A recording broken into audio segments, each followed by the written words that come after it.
Convido os irmãos a que abram as suas Bíblias no Evangelho segundo Mateus, capítulo 25. Evangelho segundo Mateus, capítulo 25. Vamos ler a partir do verso de número 14. Assim nos diz o Senhor através da sua palavra. Pois será como um homem que, ausentando-se do país, chamou os seus servos e lhes confiou os bens. A um deu 5 talentos, a outro 2 e a outro 1, a cada um segundo a sua própria capacidade, e então partiu. O que recebera 5 talentos saiu imediatamente a negociar com eles e ganhou outros 5. Do mesmo modo, o que recebera 2 ganhou outros 2. Mas o que recebera 1 saindo, abriu uma cova e escondeu o dinheiro do seu senhor. Depois de muito tempo, voltou o senhor daquele servo e ajustou contas com eles.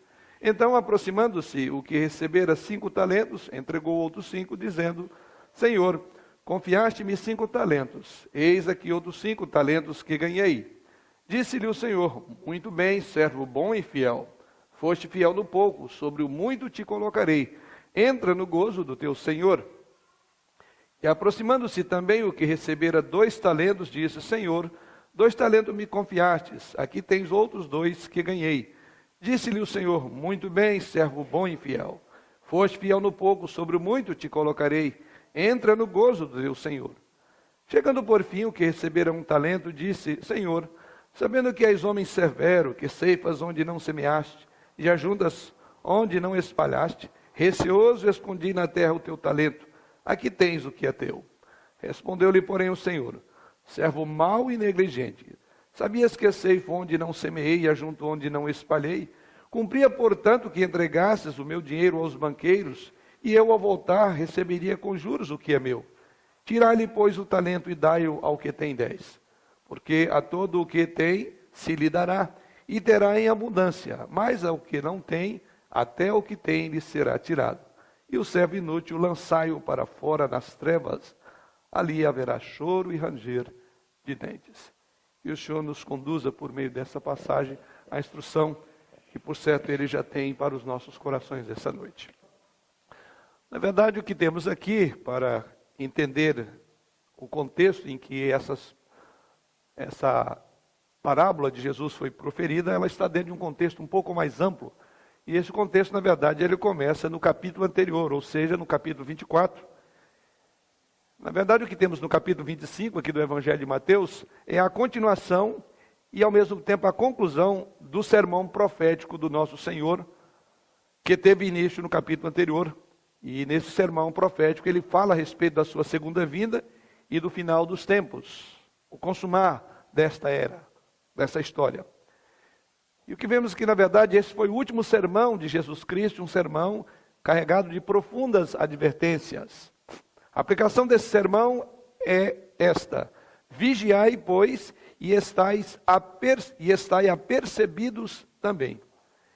E prosseguindo com essas sérias advertências que iniciam-se no capítulo anterior, advertências para o despertar da igreja, neste capítulo temos 3 parábolas cujo escopo é o mesmo, ou seja, elas têm a função de nos despertar para uma maior preocupação e maior diligência, para que de fato nos preparemos para a segunda vinda de Jesus Cristo, que foi mencionada em todas as despedidas que ele faz à sua igreja.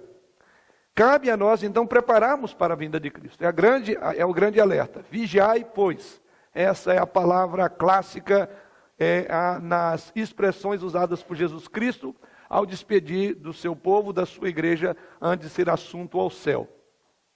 Para que possamos então estar preparados para comparecer dele, ou diante dele, mostra então ele a necessidade de uma preparação constante. E isto é apresentado nos versos 1 a 13 do mesmo texto que deu aos irmãos, ou seja, do mesmo capítulo, onde ali retrata a parábola das 10 virgens.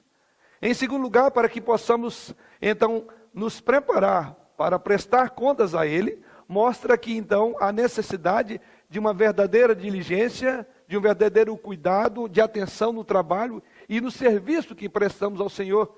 Isso é apresentado na parábola que vamos considerar essa noite, a parábola desses 3 servos, versos de 14 a 30. E na parábola das 10 virgens anterior, nós somos incentivados a proceder bem com as nossas próprias almas.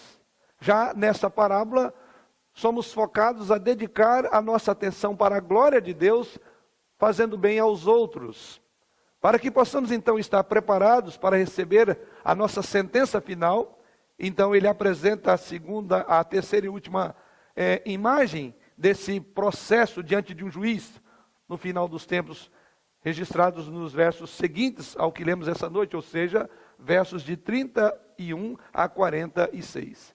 Então esses temas devem ser considerados com muito cuidado, ou, usando a expressão de Jesus Cristo, com um certo vigiar, pois, ou vigiai, pois.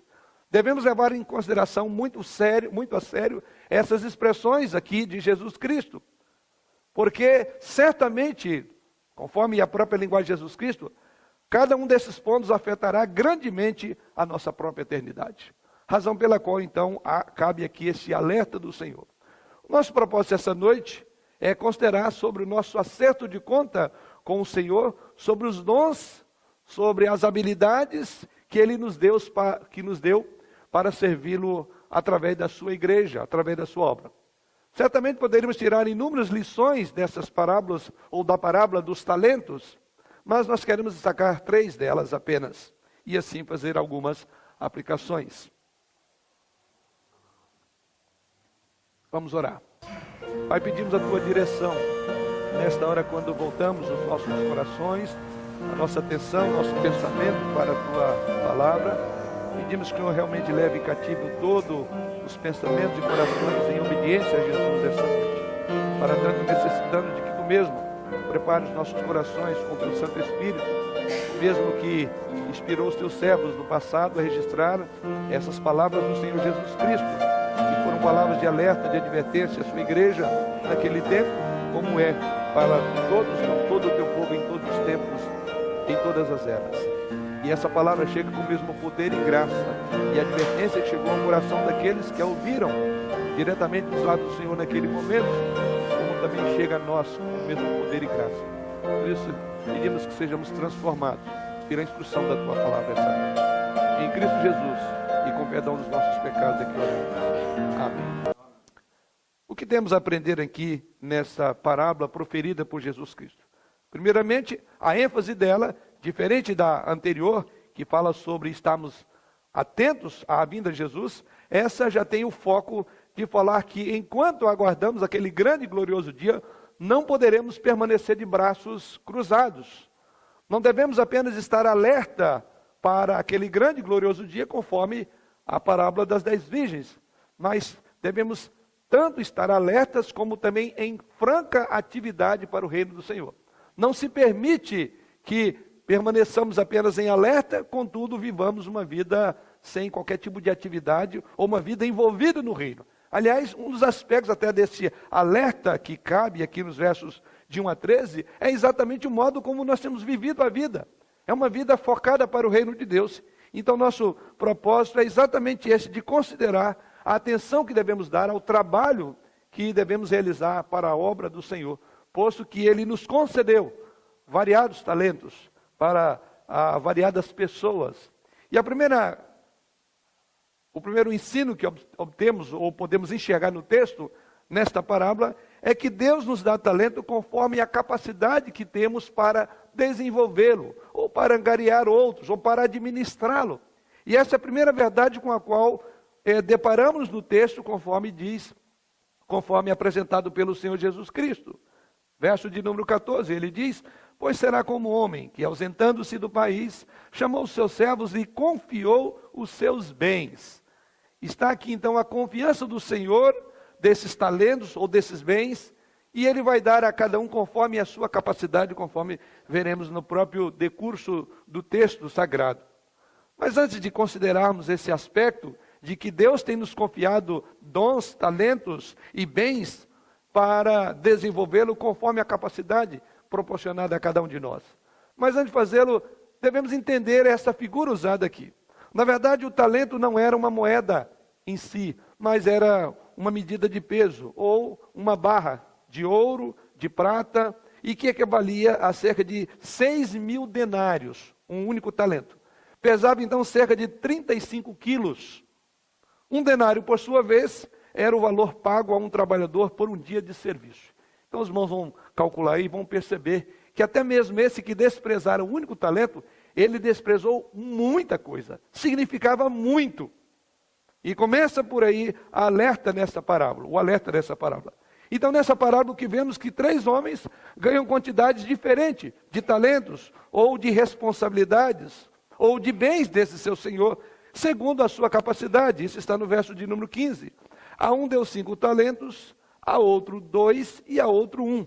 A cada um segundo a própria capacidade. Segundo a sua própria capacidade. O que nos chama a atenção, e que é interessante observar aqui, é que ninguém recebeu pouco. Por isso que vale a pena ressaltar a importância do valor de um único talento, 35 quilos, equivalente a 6.000 denários. Então isso mostra que o valor que foi dado, mesmo aquele recebera 1, era muito alto, era significativo, era expressivo. Porque não há nada que recebamos de Deus que não tenha um profundo valor.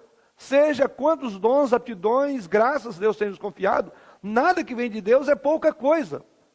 E esse aspecto vamos considerar um pouco mais à frente, mas vale a pena ressaltar. E diz que um deles recebeu 1, outro 2 e outro 5. Apesar dos talentos serem diferentes, o que nos chama a atenção é que todos receberam esses recursos do Senhor. Mesmo aquele que receber apenas um talento, recebeu algo precioso e de muito valor, e deveria fazer dele algo para frutificar, como fizera aquele que recebeu 2 e simplesmente multiplicou, ou que recebera 5 também dobrou a quantidade. Seja como for, ele deveria fazer uso da melhor forma desses recursos dados pelo seu Senhor, ou esses talentos. E diz o texto sagrado que Deus dá então diferentes dons aos homens. Um recebeu 5, outro 2 e outro 1. E diz o texto sagrado que o que importa aqui não é tanto o talento, mas o homem a que ele dá, e sim a forma em que esta pessoa fará uso deste talento, desta graça, desse bem dado pelo Senhor. O foco da parábola não está na quantidade, mas a responsabilidade que cada um que recebe tem para com o Senhor, quando o Senhor chamá-lo ao comparecimento do seu julgamento. Em outras palavras, Deus jamais exige do homem habilidades que ele não possua. Daí porque o texto sagrado diz que ele deu, verso de número 15, segundo a sua própria capacidade. Não há incoerência da parte de Deus quanto às dádivas que ele concede ao seu povo e à sua igreja. Ninguém recebe demais por receber 5 talentos, ou ninguém recebe de menos por ter recebido 1. Porque Deus dá segundo a própria capacidade. E o que vemos aqui é que Deus exige que cada um empregue aqueles fundos ou aquela habilidade que tinha de acordo à capacidade que Deus mesmo havia dado. Os homens não são iguais quanto aos seus talentos, é o que percebemos no texto, mas devem ser iguais nos seus esforços. Não somos iguais quanto à capacidade de dons que Deus tem nos dado para servi-lo através da igreja. Mas uma coisa é certa, Deus espera que todos nós igualmente nos esforcemos. E esse é outro ponto da parábola. Não é quanto à quantidade, mas o esforço que Deus requer de cada um de nós. Conforme veremos no próprio texto, Deus não exigiu, conforme a figura ilustrada pelo Senhor Jesus, que aquele que recebera 1, multiplicasse para 10. Como também aquele que recebera 2, convertesse em 5, mas cada um de acordo com a sua capacidade. Isso então significa que o que Deus espera de cada um de nós é que nos esforcemos à medida daquilo que temos recebido dele. A parábola nos diz que qualquer que seja o talento que possuamos, a capacidade, seja grande ou pequeno, devemos entregá-lo de volta a Deus. Mostrando que nada que vem de Deus, ele não haverá de cobrar. E aqui vemos exatamente isso. Deus requererá, quer seja 1, 5, 10 ou mais. O número diferente dos talentos aponta para as diferentes disposições, para as diferentes capacidades e dons que Deus tem distribuído à igreja, ao seu servo. Os dons em si não são importantes, e sim o modo como nós, como servos, valorizamos e aproveitamos esses dons. Ou melhor, Os dons não são um melhor do que o outro. O apóstolo Paulo diz isso no outro contexto, usando a figura ali, quando havia na igreja de Corinto um certo menosprezo daqueles que tinham mais capacidade, mais dons. E Paulo então ilustra dizendo que o que faltava na igreja era o maior dom, que era o dom do amor, porque alguns jactavam-se ou gloriavam-se, porque achavam que certos dons tinham uma supremacia sobre outros, e portanto assim desprezavam outros. E na primeira carta de Paulo aos Coríntios, no capítulo 12, Paulo então alerta a igreja, usa uma figura, a figura do corpo humano. E ele diz que Deus dispôs o corpo humano das mais variadas formas, cada membro no seu devido lugar. E o próprio Paulo mesmo diz que nenhum membro deve ser menosprezado no contexto do corpo, pois que todos eles são importantes.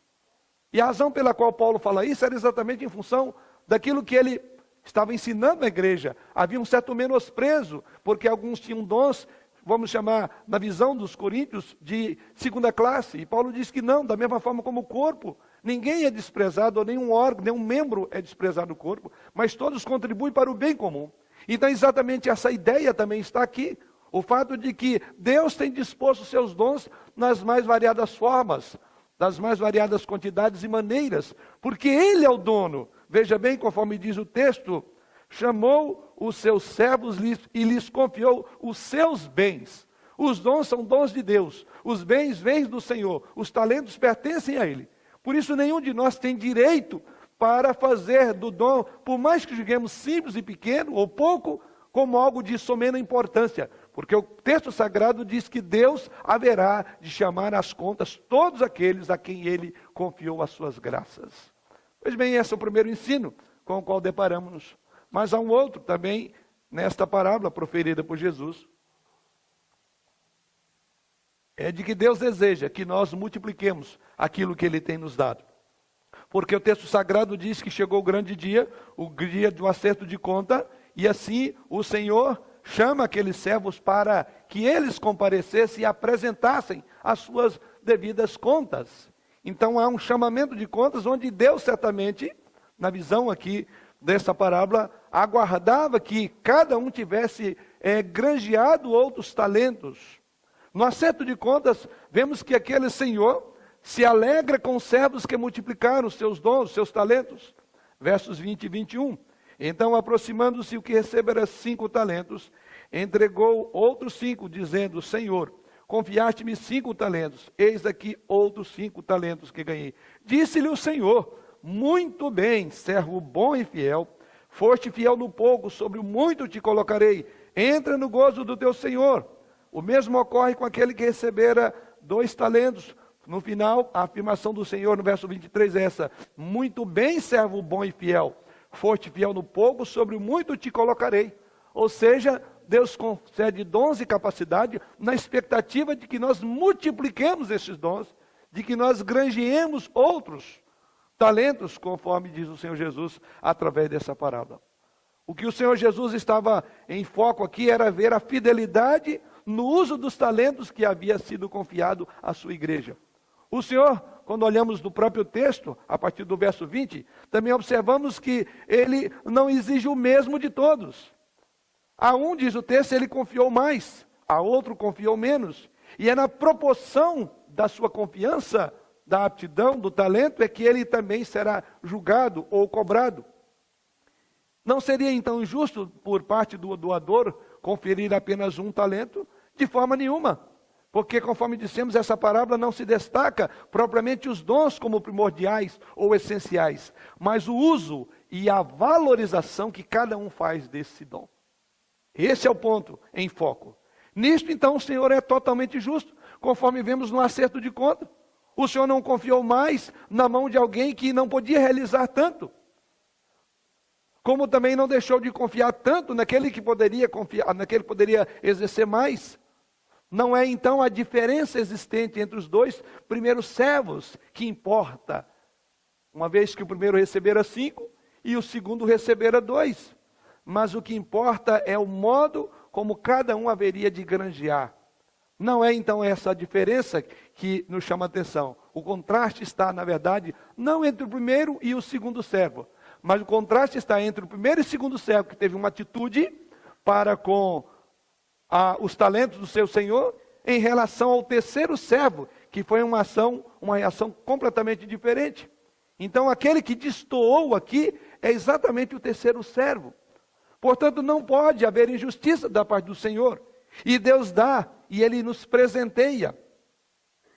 Pois no centro desse relato aqui, o que vemos é a palavra fidelidade.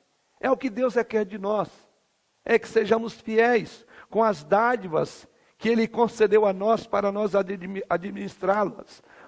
Precisamos utilizar bem todo o tempo, todas as condições que Deus tem nos dado, e por isso devemos ser fiéis. Essa é a afirmação colocada pelo Senhor. Servo bom e fiel, foste fiel no pouco. Observe isso no verso de número 21. A mesma expressão ocorre lá no verso número 23. Servo bom e fiel, foste fiel no pouco. O que está em jogo aqui é exatamente a fidelidade daqueles que receberam essas dádivas do Senhor. O que vemos então é um contraste na maneira como cada um lidou com esses dons. Vejamos, pois, os dois primeiros servos. Primeiramente, é dito que eles eram servos que trabalharam bem, eles foram diligentes, eles foram leais, que é exatamente o que está por trás aqui, no sentido maior dessa parábola. É a diligência nossa até que Jesus Cristo venha, a diligência que teremos para com aquilo que Deus nos confiou. Eles saíram imediatamente a negociar, e essa diligência se percebe exatamente aí. Diz o texto sagrado, verso de número 16, o que recebera 5 talentos saiu imediatamente a negociar com eles e ganhou outros 5. Do mesmo modo, o que recebera 2 ganhou outros 2. Então observe essa ideia aqui da diligência imediatamente. Ele não perdeu nenhum tempo.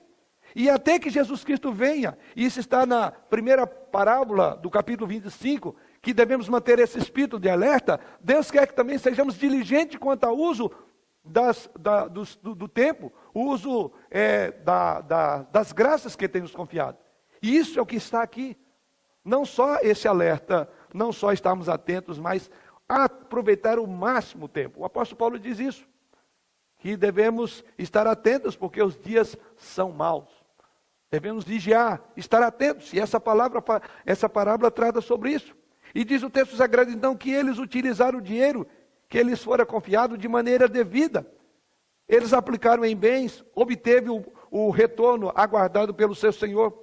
Tão logo o seu mestre tinha partido, diz o texto que eles imediatamente aplicaram-se aos negócios do seu senhor. Eles sabiam que aqueles bens, que aqueles talentos não era para brincar, não era para eles ser vida folgada, porque afinal de contas estavam ricos, não era para o benefício deles. Mas diz o texto que imediatamente eles procuraram negociar. Aqueles que têm muito trabalho a fazer, como todo cristão tem, precisa iniciar de forma imediata. Não podemos perder tempo. E é por isso que as Escrituras nos alertam, né? Para que nós venhamos a remir o tempo, porque os dias são maus. Esses 2 primeiros servos entenderam isso. Logo em seguida, diz o texto, eles já imediatamente partiram para granjear outros talentos. Eles foram diligentes e leais. Mas uma outra característica, eles foram também bem-sucedidos no trabalho que intentaram ou que fizeram. O texto sagrado revela que no acerto de contas eles dobraram o que tinham recebido. Em pouco tempo eles lucraram 100%.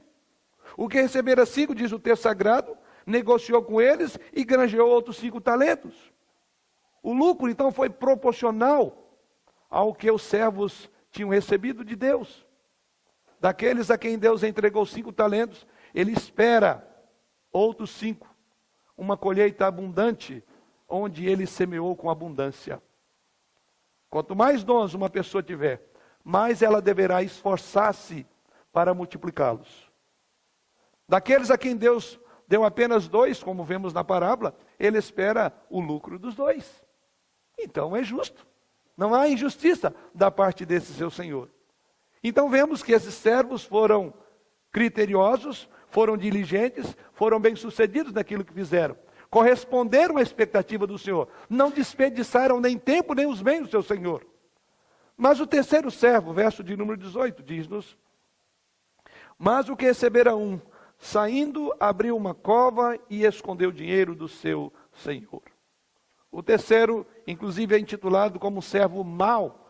Ele é chamado aí também de servo negligente, na figura usada pelo Senhor Jesus Cristo. Aqueles que têm menos a fazer para Deus, frequentemente fazem menos do que o que devem fazer.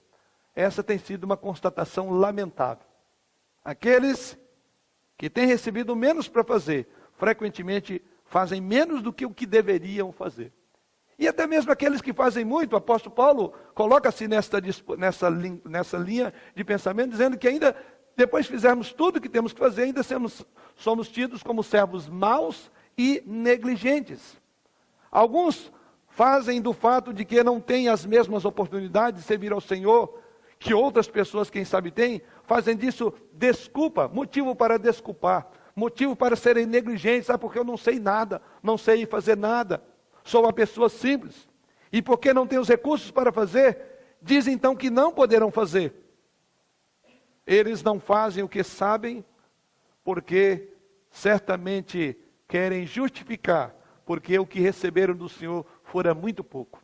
E começa então a condenar. Em outras palavras, começa a julgar o próprio Senhor, conforme vemos no acerto de conta. Quando Deus chama este para fazer acerto de conta, ele começa então a justificar. E a sua justificativa é absurda.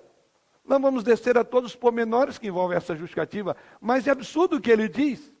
Ele vai, na verdade, culpar o próprio Senhor com relação ao acerto, ou por que ele não granjeara outros dons, outros talentos. Mas vamos olhar para a diferença entre esses dois grupos, ou melhor, os dois primeiros servos que corresponderam àquilo que fora dado, ao dom que receberam, em relação ao terceiro e último servo. Veja bem, que os dois primeiros estavam determinados a fazer lucro, ou gerar lucro para o Senhor. O terceiro estava determinado a não assumir uma perda. Os dois primeiros estavam dispostos a trabalhar duro, inclusive a assumir os riscos do seu trabalho. Era um investimento, eles poderiam não se dar bem. O terceiro não assumiu risco nenhum. Neutro, se é que poderia ficar assim. Porque essa neutralidade lhe custou, conforme veremos no final da parábola, um lugar de tormentos. Os dois primeiros receberam dom, o terceiro recusou o dom. Simplesmente abriu mão. Aquilo que os dois primeiros receberam como uma dádiva, como uma graça de Deus, o terceiro recusou a graça.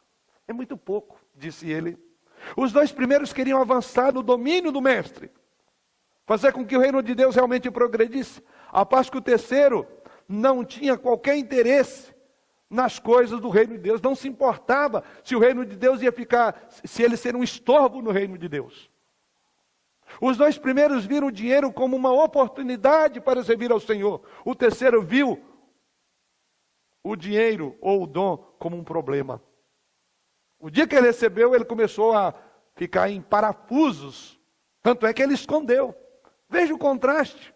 Mas há algo mais que vemos nesse contraste. Os dois primeiros permitiram o dom do mestre para mudar as suas vidas, ao passo que o terceiro se recusou a deixar o dom tocar a vida dele. Os dois primeiros investiram, enquanto que o terceiro simplesmente desperdiçou. Os dois primeiros viram uma bênção, uma oportunidade para servir. O terceiro viu um fardo. Assim tem sido a afirmação entre todos nós. Aqueles que querem fazer sempre acham um jeito, e os que não querem sempre encontram uma desculpa. E vemos isso aqui. Por fim, os dois primeiros conheciam o mestre. O terceiro servo não tinha a menor ideia. Simplesmente achava ele como alguém estranho. Aqueles que foram tocados pelo amor do Senhor, que foram compungidos a vir à sua presença e reconhecem essa graça do Senhor, veem aquilo como uma atitude de um profundo relacionamento, sim, de servo, mas de um servo que ama o Senhor, que não vive em função da obrigação. Já esse terceiro viu como um fardo, como um peso, como um problema. O pior dia da vida dele foi receber. Certamente ele não esperava que o Senhor voltasse para que ele entregasse imediatamente. Mas, em terceiro e último lugar, podemos ainda olhar esse texto, vendo que Deus haverá de nos cobrar pelo que fizemos com seus talentos.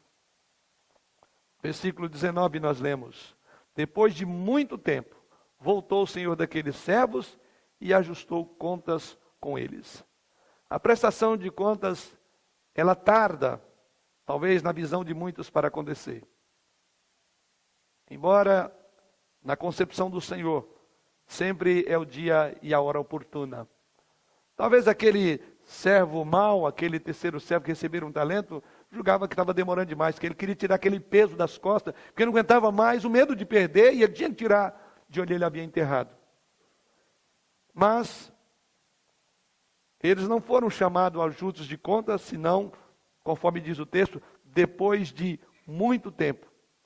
Não que o Senhor negligenciasse os seus negócios, ou que Deus retarde em sua promessa, como o próprio Pedro diz que Deus não retarda a sua promessa, 2 Pedro capítulo 3, versículo 9. Não, Ele está preparando para o grande e glorioso dia em que Ele haverá de julgar os seus servos. Pedro mesmo diz isso na sua primeira carta, no capítulo 4, versículo 5. Mas tudo deve ser feito no seu tempo e na sua ordem. Chegou agora o grande dia, e o texto sagrado diz exatamente isso. Depois de muito tempo, voltou o Senhor. O dia da prestação de contas chegou por fim. Veio o Senhor, diz o texto, daqueles servos, e ajustou contas com eles. Observe, os despenseiros da multiforme graça de Deus devem em breve prestar conta pela sua administração, que essa linguagem que o apóstolo Paulo usa, é a linguagem que Pedro usa, é de que nós somos despenseiros da multiforme graça de Deus. E chegará um grande e glorioso dia em que todos nós, como despenseiros desta multiforme graça de Deus, haveremos de prestar contas da administração da graça que é de Deus, dos bens que o Senhor haverá de requerer de cada um de nós. Todos nós prestaremos conta do bem que fizemos, das nossas próprias almas, e do bem que fizemos às almas dos outros, e que foram abençoados por nós. O apóstolo Paulo fala sobre isso em Romanos capítulo 14, ele fala do grande e glorioso dia, quando o Senhor Jesus estará no grande trono branco para julgar todos os povos. Todos os 3 homens, então, que receberam talentos, foram cobrados pelo que fizeram ou que deixaram de fazer com seus talentos. Receber talentos é também receber responsabilidade. O último, conforme vemos no relato do Senhor Jesus Cristo, apesar de ter apenas conservado o seu talento, recebeu dura cobrança por não tê-lo multiplicado. O Senhor então olha para aquele servo e faz afirmações muito duras com relação ao procedimento dele. Verso de número 26. Respondeu-lhe, porém, o Senhor: servo mau e negligente.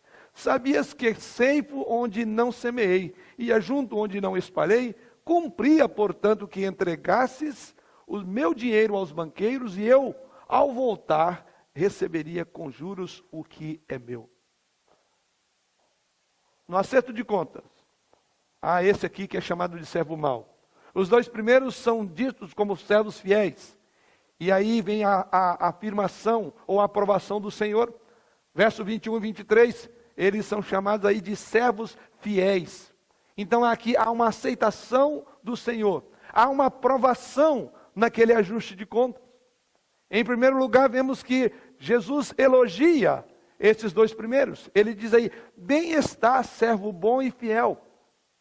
Ou seja, aqueles que reconhecem e honram o Senhor com aquilo que Deus os confiou, o Senhor reconhece como um servo bom e fiel. Ele haverá de reconhecer o trabalho, a diligência que nós temos tido para com o seu reino, para com a sua obra. Nós seremos recebidos pelo Senhor, e de nós será dito também, servo bom e fiel, se agirmos como esses 2 primeiros servos. O que eles fizeram também será aceito, bem está, quer dizer, está aprovado o trabalho. Em segundo lugar, o Senhor também recompensa. Ele diz: sobre o pouco vocês foram fiel, e sobre o muito eu vou colocar vocês. Entra, pois, no gozo do seu Senhor.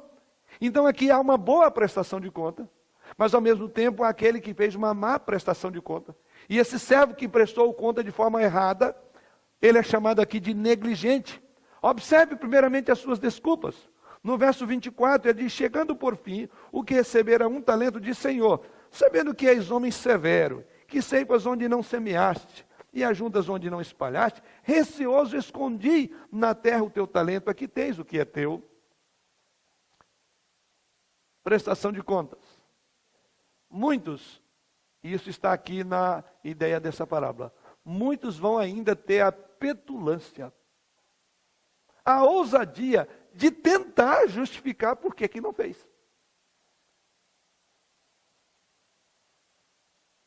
É o mundo das desculpas.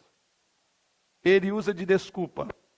Embora tivesse recebido apenas um talento, ele deveria prestar conta daquele talento. O fato de nós recebermos pouco não nos isenta de prestar contas.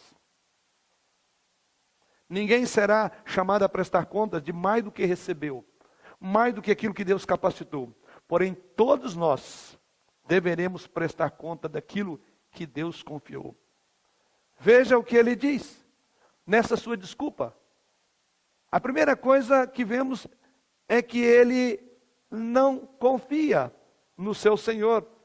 Ele vem prestar conta com uma dose de segurança. Ou seja, confiado de que aquela sua explicação, aquela sua desculpa haveria de colar. E ele diz, aqui tens o que é teu. É mais ou menos como se ele dissesse, olha, se eu não aumentei, também não diminuí. Se eu não angariei mais, pelo menos está aqui o que é teu. O servo, penso que isso poderia isentá-lo. Ou quem sabe até receber um elogio. Em outras palavras, eu segurei, eu guardei, pelo menos eu não perdi. Observe, com base nesse texto e nesta figura, que muitos certamente irão ao julgamento do grande dia, supondo que a validade da sua defesa será recebida.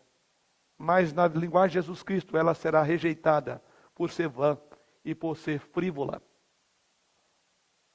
Quem é que nós pensamos vamos enganar no grande dia do juízo? Os crentes negligentes têm receio de fazer demais para Deus. E ainda assim, esperam que vão se sair bem, com a desculpa de que aqui tens o que é teu.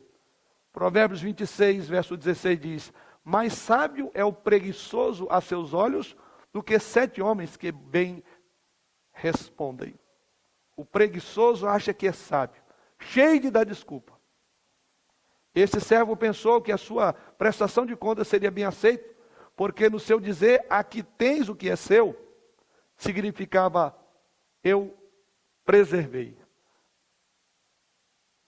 O Senhor mesmo diz, olha, se fosse esse o caso, eu então investiria. Eu não colocaria em sua mão. Você não entendeu? Não era para preservar. Aliás, você deveria administrar bem, inclusive colocar no banco. Já daria juros. Então isso é negligência. É a afirmação. É negligente. Quem sabe muitos no grande dia do juízo dirão ao Senhor, Senhor, aqui tens o que é teu. Eu não desperdicei os teus bens, não perdi o meu tempo, não opus aos bons pregadores, nunca ridicularizei a palavra do Senhor, nunca coloquei a minha inteligência contra o teu evangelho e acha que isso é o máximo. Tens o que é teu. Em segundo lugar, esse servo negligente também confessa. Ele diz, reconhece que ele enterrou, e é isso que ele fez, escondeu o talento do seu Senhor na terra. Escondi na terra o teu talento. E observe que ele fala como que se isso não fosse algo grave. Ou melhor, que merecesse até um elogio, significa, eu fui até prudente. Parabenize-me, porque eu fui prudente em guardar o talento em um lugar seguro. Não corri nenhum risco de envolver, de tal forma que pudesse vir a perder o que o Senhor me confiou, os recursos que o Senhor me deu. Observe que é muito comum que as pessoas deem pouca importância àquilo que será motivo de condenação no grande dia. Mas a pouca importância que nós temos dado aos dons que Deus tem nos confiado, reflete nessa expressão aqui, simplesmente a gente enterra. Simplesmente muitos enterram. Julgam que estarão fazendo grande coisa. Isso é fazer pouco caso de Deus. Isso é fazer pouco caso da valiosidade que é um único talento, no contexto da própria parábola. Qual é a desculpa que ele apresenta? Eu conhecia-te, sabia que o Senhor era um homem duro, e diz o texto, atemorizado. Em outras palavras, bons pensamentos sobre Deus produzem amor. Amor que leva-nos ao trabalho, a sermos diligentes. E pensamentos equivocados sobre Deus nos levam à negligência, a julgar Deus de forma equivocada, conforme vemos. Então o que vemos aqui é o que está por trás de corações que não trabalham, porque não tem um juízo correto da pessoa de Deus, como este moço descrito na parábola. A sua desculpa evidencia isso. O seu estado de espírito de um servo era de atemorizado, diz o texto sagrado. Este mau sentimento em relação a Deus nasceu de suas falsas concepções e noções sobre o próprio Deus. Falta de comunhão e conhecimento de quem era Deus.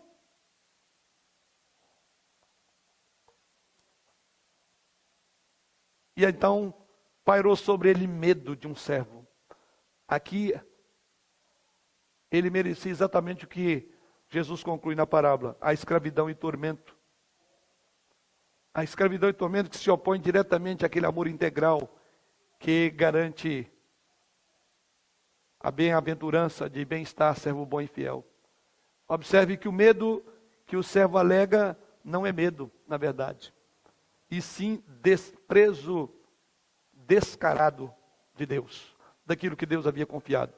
Pois constitui uma mentira, constitui desculpas com o fardo e o peso do mandamento. Jesus Cristo diz: aqueles que me amam, para aqueles que me amam, os meus mandamentos não são penosos. Aqueles que me amam, cumprem a minha vontade. Então não havia uma relação de um servo que amava o Senhor, mas apenas serviçal, tinha medo. Sim, talvez é nessa trajetória que muitos vão permanecer muito mais longe do que o que imagina de Deus. Aí terão medo dele, quando ele julgar as suas obras. Aí sim, deverão ter medo. Mas o texto sagrado fala de alguém que confia a outro. Então não é estranho. É uma relação de filial. É uma relação de Deus, confiando a preciosidade dele às mãos nossas, aos vasos de barro, como diz Paulo. Que grande privilégio é este, aquele que Deus tem nos confiado. Não deve ser motivo de medo, de nos acovardar, enterrar e achando que isso vai resolver. Que tipo de desculpa levaremos ao Senhor? Semelhante a desse servo, observe que o final não foi feliz. O servo negligente então foi condenado a ser privado do seu talento. Ele é chamado de servo mau, servo negligente. Foi negligente, houve nele uma autocontradição. Quer dizer, se ele tinha esse temor, então no mínimo que se esperava dele, então coloca no banco. Se o teu temor é tão grande, ou seja, você está contradizendo, diz o Senhor da parábola. Por isso então, é o que percebemos aqui, é desprezo. Porque se havia realmente esse medo, no mínimo que se esperava, você sabendo que tem a área bancária onde você pode investir, que você fizesse isso. Na verdade, não. Na verdade, ele estava desprezando a Deus. Então, não administrar de forma correta aquilo que Deus tem nos confiado, chama-se desprezo de Deus. E aqueles que o desprezam, ele haverá de desprezá-lo na eternidade. Então, não podemos levar a vida cristã tentando eximir-nos da responsabilidade que pesa sobre cada um de nós. Não importa qual a responsabilidade você tem, de 1, 2, 3, 4, 5 dons que Deus tem confiado. É muito sério. E é nessa mesma proporção com que Deus deu, será o nível que Ele nos avaliará. Para concluir, como dissemos, temos aqui 3 parábolas. Essas 3 parábolas, no conjunto, elas nos incentivam. Primeiramente, amar a Jesus Cristo, amar a volta do Senhor e aguardar por ela. Essas parábolas nos ensinam a esperar por ela com ansiedade e com trabalho fiel. Essas parábolas também nos ensinam a sermos vigiantes e testemunhar, trabalhar, até que o Senhor venha. Não é suficiente então esperarmos pela volta do Senhor e pelo juízo do grande dia, expresso nos versos 1 ao verso de número 13. Tudo pertence ao Senhor. Então nós devemos trabalhar. Então o que vemos no texto, os versos de 14 ao verso de número 30. Trabalhar e agir com todas as dádivas que Ele nos presenteou. O Senhor espera a fidelidade de cada um de nós. Até que Ele venha, nós devemos negociar, angariar, granjear para a glória e honra do Senhor. Que lições podemos tirar desta passagem?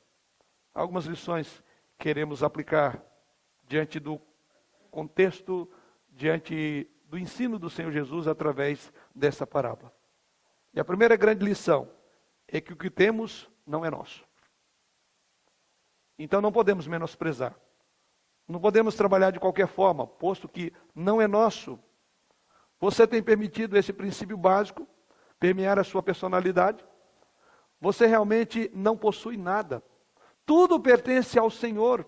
Enquanto não reconhecemos essa verdade, não seremos bons gestores do que foi confiado a nós. Nossos dias estão nas mãos do Senhor. Inclusive diz o salmista no Salmo 39, contados. Os nossos dons, as nossas habilidades foram emprestados por Ele. O nosso dinheiro é um avanço do nosso Senhor. Nossas casas, nossos carros, as roupas, cada posse que temos não nos pertence. Nós realmente não possuímos nada. E a semelhança do texto, de tudo isso Deus nos pedirá conta.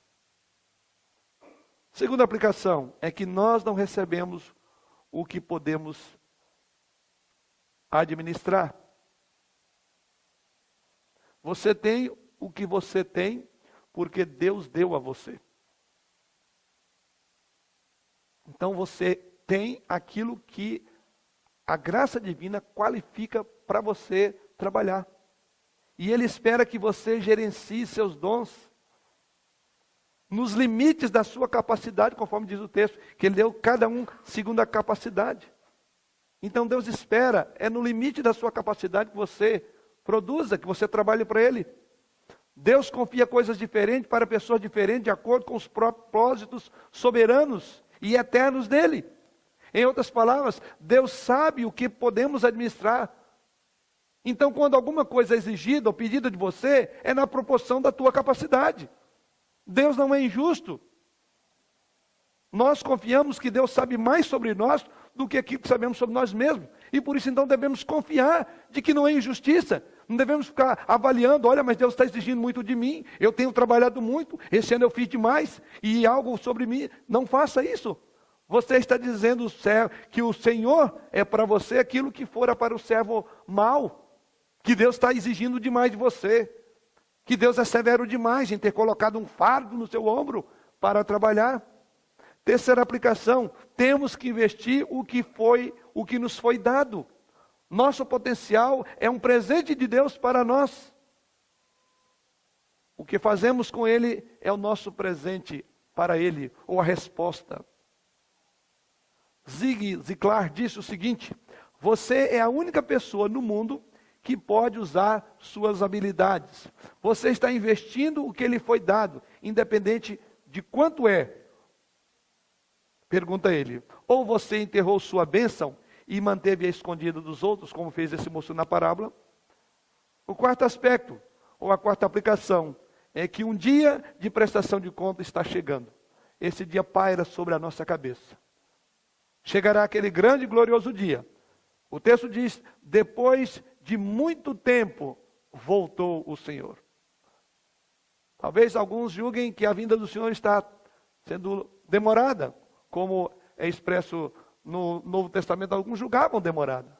Mas virá aquele dia. O dia de prestação de conta está chegando.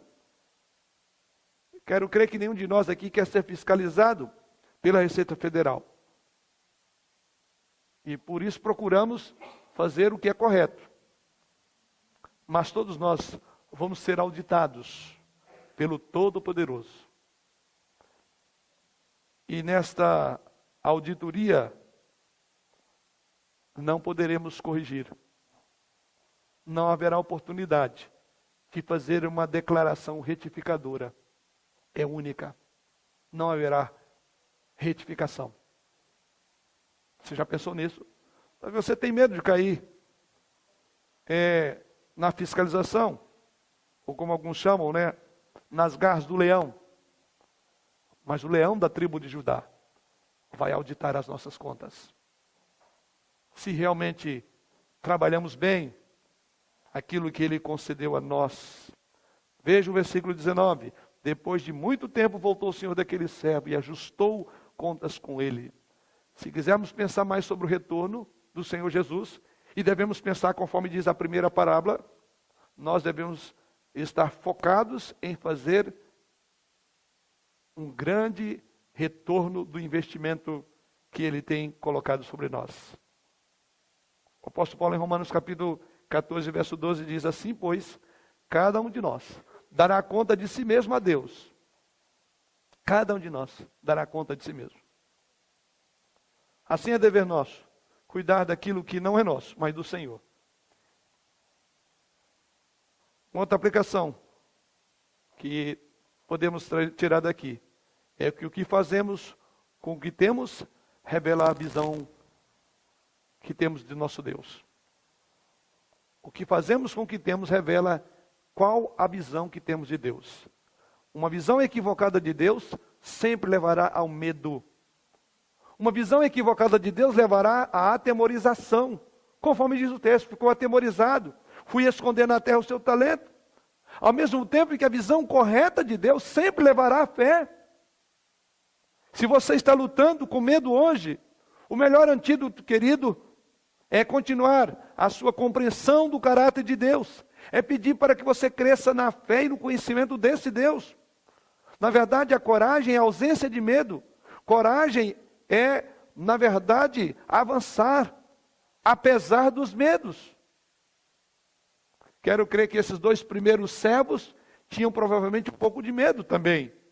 Mas porque conheciam o caráter do mestre. Em vez de ficarem congelados, pelo medo eles saíram pela fé. E a vida cristã é assim. A palavra de Deus diz que o justo vive pela fé. Não se atemoriza de más notícias, no dizer do salmista. Você conhece a Deus? Como você espera aquele grandioso dia? Como uma pressão que atemoriza o seu coração? Ou você realmente conhece o Deus das Escrituras? Um Deus de graça, de amor e de misericórdia. E por fim, o que temos devemos usar, ou o que temos vamos perder. Todos nós temos um elemento de preguiça em nós mesmos. E a nossa cultura parece estar situada na preguiça também. Estou convencido de que a preguiça é extremamente perigosa para a nossa vida espiritual. Quando pensamos que podemos colocar algo fora mais tarde, certamente acabaremos por descobrir que será tarde demais. Não deixe que a preguiça tome conta. Não haverá justificativa. O auditor, não das contas públicas, o auditor da nossa alma, haverá de fazer o pedido de contas. E não haverá maneira de retificar. É momento, igreja, de pensarmos nisso. Temos um tema este ano que é evangelização. Tenho visto um e outro irmão aqui com esse profundo desejo, incomodado. Tenho sabido de outros que têm orado por isso e têm pensado nisso. Mas são poucos. Espero que não seja apenas um tema. Estamos virando o semestre. Que tipo de igreja queremos ser? Uma igreja de edificação para crentes maduros, para que amadureçam mais? Como pastor é um dever meu fazer isso. Mas não é o único. É fazer com que cada ovelha realmente seja esse vaso de bênção na mão do Senhor. E eu sei o que todos nós queremos ser. Que não nos conformemos com o que temos recebido até aqui.